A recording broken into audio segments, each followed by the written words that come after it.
Después de unas cuestionadas elecciones en Venezuela y el declarado triunfo de Maduro, el país latinoamericano vive una crisis donde la violencia ya se hizo presente. Mientras que en México, partidos de la oposición inician campaña para argumentar supuesto agandalle de las curules en el Congreso Federal. Además, tras una historia de secuestros y traiciones, la detención del capo de Sinaloa es una incógnita para el gobierno mexicano. Esto es Pangea el Podcast, el espacio donde se conversa, analiza y debate la actualidad política de México y el mundo, con las voces de Alex Hernández, Santi Cervantes e Ivette del Río. Comenzamos. Muy buenos días, tardes o noches, dependiendo la hora y el lugar en el que nos estén viendo. Este es su podcast preferido, Pangea el Podcast, y el día de hoy, como cada semana, estoy con mis amigos, mis compañeros, mis socios de la consultoría, Ivy del Río.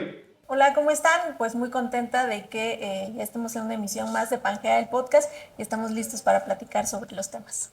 Y Santi Cervantes. ¿Qué tal? Buen lunes, buen inicio de semana por acá por nosotros, un lunes caótico a nivel global entre guerras y caídas de bolsas, pero aquí estamos una vez más en un capítulo nuevo. El peso mexicano llegó en la madrugada a los 20.04, el valor más alto que se había tenido. Hay una depreciación, pero no nada más en el tema de la moneda mexicana, sino El tema global. En el tema global, así es. Pero hoy tenemos tres temas importantes, tres temas que nos incumben a nosotros como analistas políticos, como analistas de la cosa pública, que es, y quisiera comenzar con un tema muy importante, darle seguimiento a algo que ya habíamos venido hablando desde la semana pasada, que es el tema de Venezuela.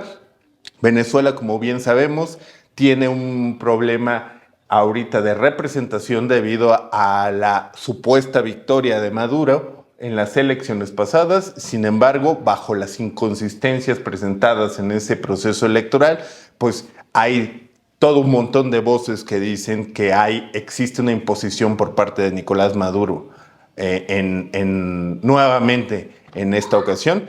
María Corina Machado y Edmundo González están escondidos, al igual que bastantes representantes de la oposición en Venezuela. Costa Rica ya parece ser que les había ofrecido asilo político. Sin embargo, la misma María Corina había dicho que no va a salir de Venezuela, que puede ser beneficioso para la imagen de la oposición mantenerse unida, pero sobre todo mantenerse en el país que más lo necesita.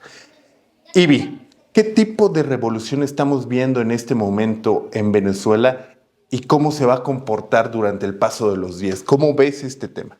Creo que es muy importante lo que estamos observando en Venezuela, sobre todo del fortalecimiento de la oposición, situación que no se había visto antes, por ejemplo, en el caso de Guaidó, cuando estuvo inmiscuido Estados Unidos. En este momento la oposición está muy fortalecida y tiene que ver mucho con la figura de María Corina Machado, ¿no? Y que además Nicolás Maduro lo sabe y por eso está moviendo ciertos hilos para poder desestabilizar a la oposición. Tanto es así que ha retirado ya a los diplomáticos en los otros países donde no han reconocido el triunfo hasta el momento, y además ha instalado ya órdenes de aprehensión en contra de la oposición. Lo que está haciendo entonces está fortaleciendo desde el poder a la oposición, y es lo que no ha logrado captar Maduro.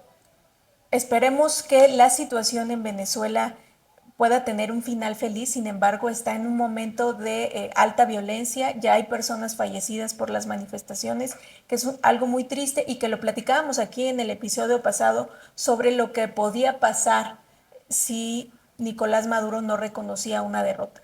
Y eso es lo que está pasando en realidad, porque no hay una transparencia sobre los resultados de la elección y tampoco hay voluntad política de lo que conforma las cámaras y las instituciones que deberían garantizar, sobre todo, que la elección sea transparente, democrática y certera.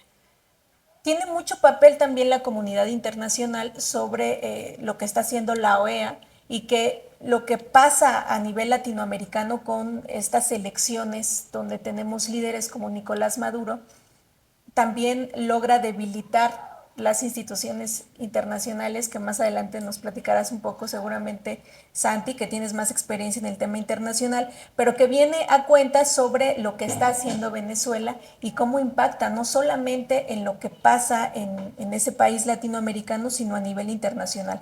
Y hablando específicamente con lo que pasa con México, Andrés Manuel ha querido ser un poco meticuloso, un poco prudente, raro además, Sí.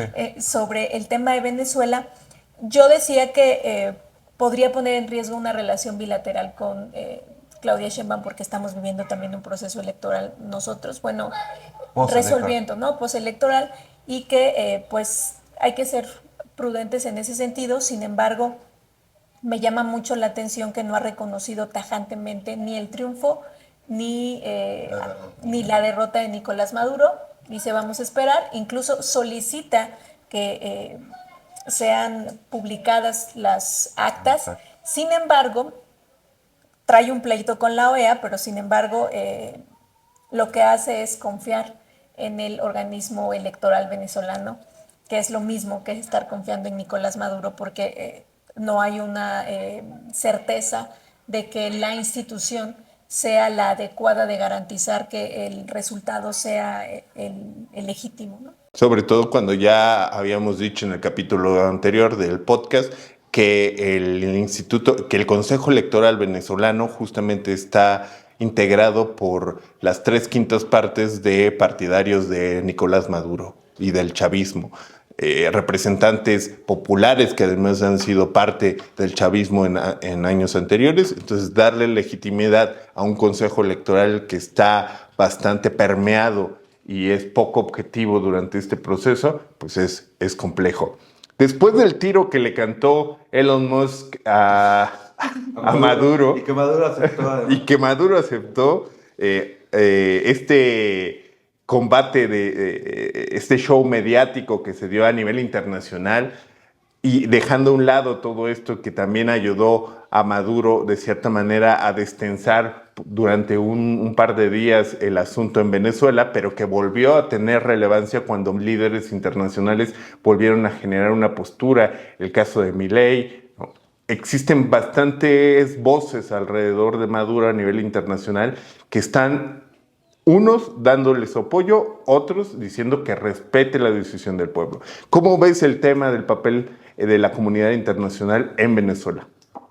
Creo que lo más importante y lo fundamental para hablar del tema, sobre todo de la comunidad internacional y de Venezuela en general en cuestión de geopolítica, es que debemos de recordar que es el país número 1 con reservas de petróleo en el mundo. O sea, es un país donde Estados Unidos y sobre todo gran parte siempre de Occidente ha tenido interés en meter las manos, tanto como Rusia y China, por eso la protección y el apoyo a Maduro, de que pues, son las reservas más grandes del mundo. Hay verdaderamente intereses muy grandes ahí en el país que siempre tienen que ver con la política interna del mismo.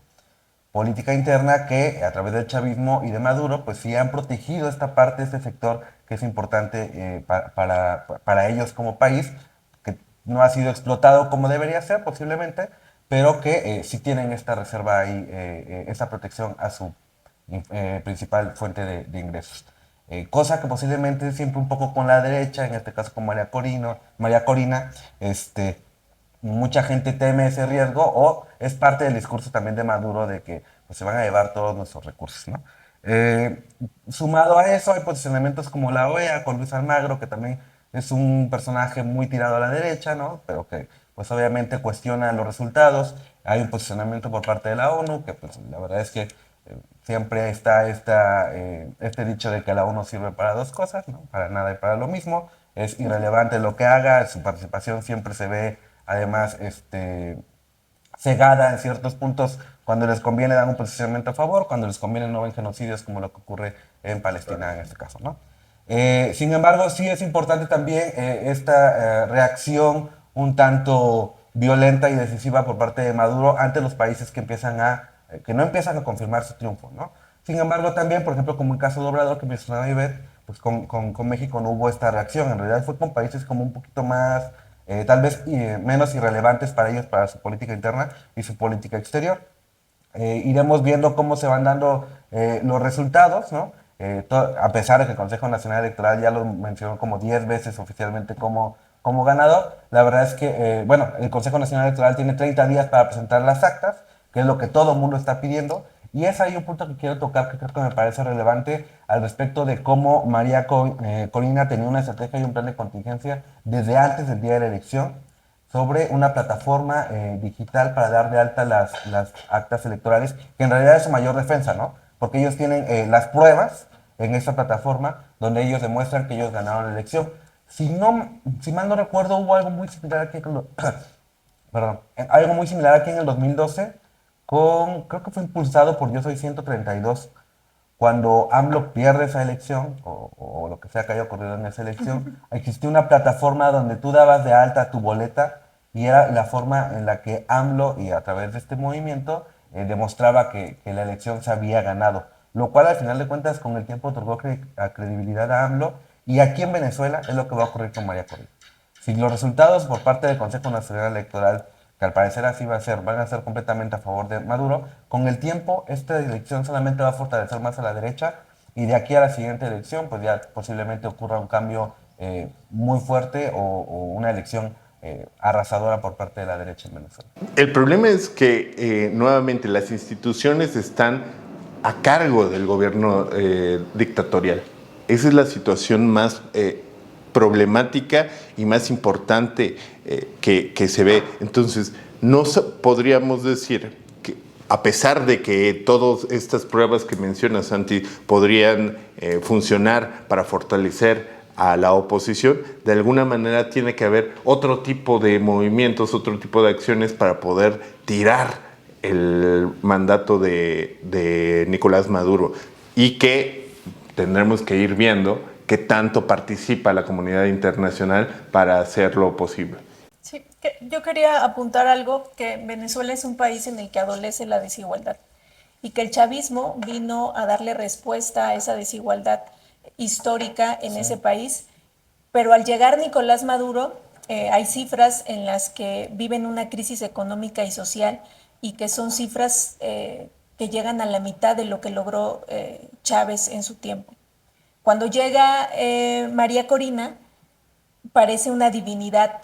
La oposición ya tiene un don divino en Venezuela por esta desesperación que existe en el pueblo venezolano para mejorar las cosas. Lo que ha hecho Maduro es fortalecerla justo desde el discurso, pero sobre estas consecuentes formas de tirarla, ¿no? Primero dejándola de lado para participar en una elección presidencial, y mucha gente en Venezuela votó por María Corina, aunque ella no estuviera en la boleta. Y eso la sigue fortaleciendo. Lo que yo veo es que Nicolás Maduro se está quedando solo a nivel internacional, sin apoyo internacional, que es lo más importante, y que eso lo va a obligar a hacer uso de la violencia cada vez con mayor medida en el pueblo venezolano. Entonces, me parece que viene un tiempo muy, muy difícil para Venezuela, muy violento, donde vamos a ver una revolución muy sangrienta, incluso, aunque ante no tener este apoyo internacional, y aunque las instituciones internacionales que deberían estar vigilando esta situación, pues sirven para nada, ¿no? Entonces, la situación para Venezuela no es nada alentadora, se espera un tiempo muy difícil para ellos, y que no le conviene a México, porque México es quien recibe a todos los venezolanos en esta migración constante. Entonces, pienso que México debería tener una posición un poco más certera y fuerte sobre lo que está pasando en Venezuela, porque no nos conviene que la situación vaya empeorando allá. Y hablando justamente de México, porque ahora vamos a tocar un tema nacional, sobre todo vamos a seguir poniéndole vital relevancia al tema de Venezuela, y vamos a seguir hablando de él durante los próximos episodios. Y en México está sucediendo algo importante. Hay una crisis de interpretación de la ley, no nada más en cuanto a la sobrerepresentación. Hay sesgo, ¿eh? En esa declaración hay sesgo. Espera. No nada más en cuanto a la sobrerepresentación, al tema de la sobrerepresentación, que hay un debate sobre la interpretación de la ley, sino siempre ha habido una crisis de interpretación de la ley. Incluso desde jueces. incluso desde los tribunales. Sí, claro. Porque hemos visto más de un caso donde los jueces han emitido sentencias a favor o en contra de una persona con una interpretación un tanto dudosa de la ley. Muchas veces literal y muchas otras veces bajo una interpretación personal de los jueces. Dentro del papel de estos jueces está esa interpretación de la ley. Ahora, el debate está en qué tan sesgado o qué tanta amplitud se puede dar a la interpretación de la ley.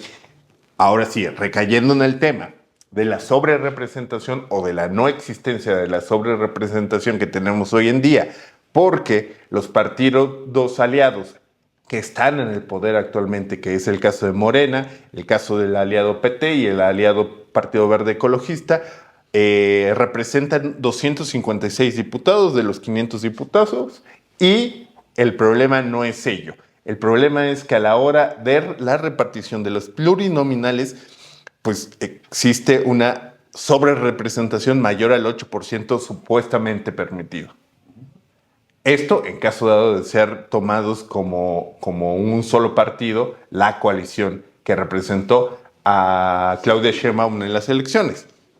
Hay todo un tema teórico y hay todo un tema dentro de este debate, pero ¿cuál es la realidad y sobre este tema de la representación?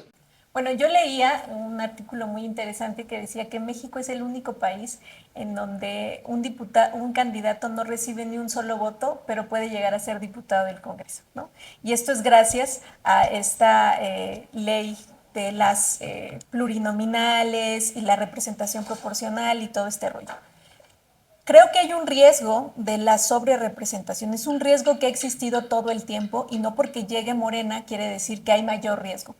Pero pareciera que le ponemos más atención cuando la elección incluye a la presidenta y le damos menos importancia al conteo de los votos o a la elección como tal cuando se eligen a senadores y diputados.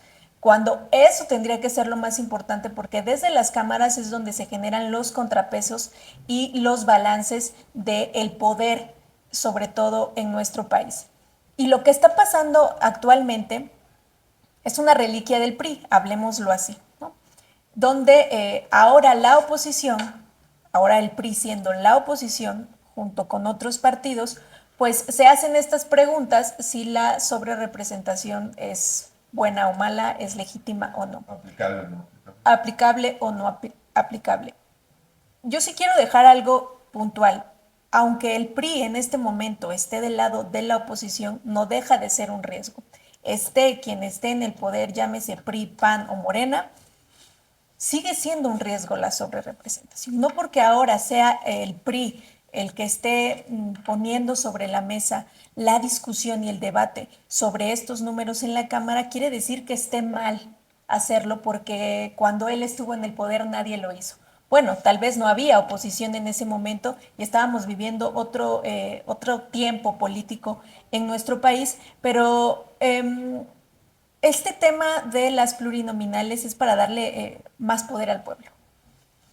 En teoría. En teoría, ¿no? Sí, y lo que está pasando realmente es darle más poder al partido que esté en el poder. Y eso es grave porque no se están generando los contrapesos. Yo lo que veo es que en este momento es muy importante que se preste atención a estas situaciones, quien esté o no esté abriendo el debate. Porque tenemos un partido como Morena donde arrasó en los comicios, donde tiene mucho poder. Creo que es muy importante que haya contrapesos en la Cámara. Pero hacerlo en este momento también habla de, pues ya para qué, si ya se hizo un proceso electoral y cuando la oposición estuvo en el Congreso y tuvo la oportunidad de hacer las modificaciones a la ley, no la hizo, porque tal vez vivía una realidad alterada y no creyó que los números no los favorecieran en lo absoluto. Y es ahora donde se abre el debate. Estaba leyendo además que el PAN ya va a iniciar una campaña contra el agandalle de Morena, va a pagar espacios en televisión, espectaculares, sobre este tema de la sobrerepresentación. Creo que es importante, no quiero dejarlo de lado como, bueno, lo está haciendo el PAN. Creo que es importante que se abra el debate, que estemos hablando de esto y tendrá que ser para el próximo proceso electoral. En este momento dudo mucho que se pueda hacer. Pero lo está haciendo el PAN. O sea, sí existe... Tiene que gastar el dinero Sí, que no gastaron en campaña. pero el problema es que sí existe, por más de que el PAN te esté diciendo una verdad, existe ya una idealización ciudadana sobre lo que representa el PAN, el PRI, cualquier persona que te hable sobre la representación en este momento y que sea partidario de uno de esos partidos políticos que justamente no han representado al pueblo hasta el día de hoy. Ahora, Santi, ¿qué tanto existe una sobrerepresentación? ¿Qué tanto no? ¿Qué tanto es esto que decía sobre la interpretación de la ley? Es una realidad también de que el PRI se ha aprovechado en procesos anteriores de esta supuesta sobrerepresentación y el día de hoy, cuando es, sí, claramente más evidente, pero sobre todo no le favorece a los partidos de oposición, pues hoy sí salen a alzar la voz en beneficio de sus propios intereses. Es curioso porque en el 96, cuando se crea esta ley, sí hablaba de las alianzas, sí consideraba a una alianza de partidos como un solo ente político y ahí sí hubiera aplicado la ley. Sin embargo, para los propios intereses de los mismos partidos que hoy están en contra de esto, en el 2014 modifican la ley. Bueno, hubo un corte aquí inesperado, pero estábamos hablando justamente del proceso histórico que hay sobre la sobrerepresentación, donde en 1996 que mencionabas, pues había fundamentos suficientes para sí hablar sobre una sobrerepresentación como tal. Sí, cuando se crea esta ley en el 96, justo habla de que una alianza partidista sí es considerada como un solo ente político y entonces sí hubiera existido una representatividad. Sin embargo, para los propios intereses de los partidos que hoy no están a favor de esto, en el 2014 modifican la ley y dicen que no, que debe ser por un solo partido y no por una alianza. Claro. Por una alianza y esa risa. Pues es que me causa risa Ok, que los ok. mismos partidos de oposición generen Es que esta como ley. en la casa de los famosos las reglas cambian. Exacto, ¿no? Sin embargo, me llama también aquí la atención un poco lo que mencionaba Iber de esta parte de que en realidad los partidos no previeron esto en la jornada electoral. Es algo que debieron de haber hecho. Por eso mismo debieron de haber gastado su dinero en campaña y no ahora en campañas que van a hacer dinero a la basura. ¿no? Bueno, unos cursos, unos, O en contratarnos. tal vez. Debieron de haber sido parte de su discurso de la campaña que perdieron, ¿no? O sea, decir, ¿saben qué? Pues no voten por Xóchitl, pero necesitamos hacer un contrapeso en la Cámara Electoral, ¿no? Que era un poco también lo que hacían bastantes candidatos a la hora de llamar al voto, no pedían al voto por su candidata, cual fuera de las dos a nivel nacional, sino un poco más por voten por mí, voten por la persona, porque nos conviene a nivel local. Eso debieron de haber hecho, no lo previeron y sin embargo, pues ahora ahí están los resultados, con un discurso además ya caducado, ya chafa, otra vez hablar de la dictadura, otra vez nos vamos a convertir en Venezuela, con voceros de este movimiento que no aportan nada a los propios intereses que quieren hacer. Lo que tienen que hacer es educar a la sociedad y al mismo tiempo, desde las cámaras, empujar y hacer ver que es algo que no favorece a la democracia del país, esta representación. La verdad es que sí, que un partido tenga el 75% en una cámara es preocupante, ¿no? Incluso no importa quién sea el partido, izquierda, derecha, si están benditos o no por Morena, eso no nos conviene a nosotros como una sociedad. Sin embargo, aquí quien debe tomar la decisión final será el INE, ¿no? Y el INE, pues está Guadalupe Tadei, o sea, también, o sea, no hay mucho que decir, El la INE oposición y la está OEA perdiendo el es lo tiempo, mismo. ¿no? O sea, sin embargo, aquí también está bien curioso el hecho de que, pues ahora ya no hay defensa del INE, ¿no? Ya esto de vamos a defender a nuestro INE, pues ya después de las elecciones en las que pierdes ya no funciona. Entonces, pues habrá que ir viendo cómo va evolucionando el tema. Sin embargo, me parece que es una batalla perdida para la oposición. Vamos a ir viendo cómo ya los tiempos. Interesante que salga Luisa María Alcalde a dar este posicionamiento por parte del gobierno federal. Creo que es importante el mensaje que se envía, porque pues, ella era encargada de la gobernabilidad interna del país y salió a decir, ¿saben qué? Pues no. Pero yo creo que estuvo mal que lo hiciera. No, a mí no me parece que la secretaria de Gobernación tenga en su agenda hablar de este tipo de cosas cuando le corresponden a otros entes como el INE o hablar desde el Congreso. Y Luisa María Alcalde no salió como secretaria de Gobernación, salió como la próxima coordinadora, presidenta de Morena. Está cuidando su chamba ya antes, ¿eh? Entonces, también hay que, creo que, respetar los tiempos y la inmersión del gobierno federal en una cosa que tiene que ver con la elección. Bueno, pues que lo deje ya en el último tramo de su sexenio a gobernar el país y no meterse en algo que... Pero sí pienso que en todo caso la no inmersión del asunto del gobierno federal en este tipo de temas muy partidarios sería novedoso. Ha habido una frecuente intervención. O sea, ha habido una frecuente intervención del gobierno federal en la vida partidaria del país, que es hasta cierto punto normal, no bueno, pero normal dentro de este sexenio. Lo que sí es, mencionabas la preocupación de una posible 75% de representación de un partido político o una ideología dentro del Congreso. Sin embargo, sin romper la ley. Pero existe también una preocupación que debería de tener la oposición cuando el 85% de las victorias territoriales fue para Morena y sus aliados. Entonces, de cierta forma... ¿Se votó por eso? Se votó por eso. Lo cual quiere decir que la ley no sirve para los intereses del pueblo de México. Ahora, otra cosa interesante, nosotros de primera mano sabemos, porque tuvimos un cliente, no vamos a decir el partido político, pero tuvimos un cliente, candidata a diputado federal. Estoy tratando de maquillar todo el proceso para no decir qué, pero candidato a diputado federal, que su partido político de oposición descuidó mucho las candidaturas a diputadas federales. Ese dinero que justamente están invirtiendo ahorita en una campaña opositora, se la debieron invertir a sus diputados federales para que estos pudieran tener una representación. Pero bueno, vamos a pasar a otro tema. Esto sí es, nos vamos a convertir un poco en un programa de espectáculos porque... Vas muy rápido porque hay poca información. Porque además hay poca información sobre el tema. Un acontecimiento que sacudió hace unos días la agenda pública de nuestro país es la detención de uno de los narcotraficantes más famosos, pero también más buscados, que es el Mayo Zambada, en Estados Unidos y posiblemente entregado por uno de los hijos del Chapo Guzmán. ¡Tan, tan, tan! Un capítulo más de Narcos México. De la Rosa de Guadalupe, al parecer. Sí, ya no sabes si de Narcos o de la Rosa de Guadalupe. Sí. Con baja producción, sí creo que sería más de la Rosa de Guadalupe debido a la baja producción. Posiblemente hay un dicho que nos dé la respuesta a estos enigmas. Tanti, ¿qué tantas certezas y pocas realidades existen alrededor del tema del Mayo Zambada?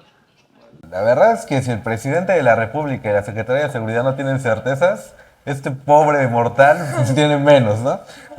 Impresionante la desinformación que hay al respecto del tema. Ya han pasado 10 días y no tenemos información certera al respecto de qué es lo que sucedió. Hay muchas versiones, que se entregaron, que hubo pacto, que hubo traiciones, que el señor está muy enfermo y que fue a entregarse para salvar al linaje. No se sabe, meras especulaciones.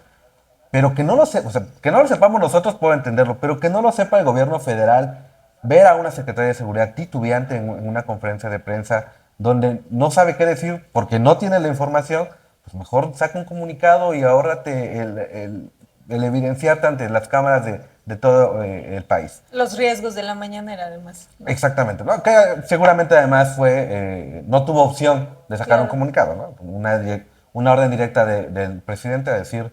Sale a ver qué te... Y ahora no todo el mundo es Andrés Manuel para poder desviar la atención con cualquier otro tema, sea Benito Bodoque. Esto te iba a decir, con un Benito Bodoque ahí en... O Fuerza Régida, ¿no? Sí. Y la Secretaria de Seguridad Pública no tiene esa capacidad y cuando le toca hablar sobre el tema, porque el presidente la pone en la hoguera y le dice, háblame mamita, por favor, de la situación, entonces ahí es donde... Sí, donde pues, queda mal, queda evidenciada y y además es una mala jugada porque hay que recordar que es nuestra próxima secretaria de Gobernación. Entonces un gancho ligado ahí para ella.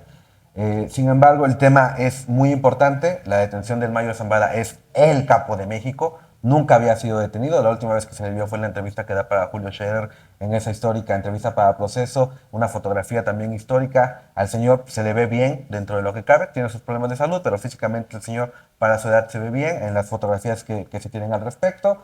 La entrega del hijo del Chapo, tampoco sabemos dónde está Ovidio, que se supone que está en prisión. Es como el meme, ¿no? Oigan, ¿y Ovidio?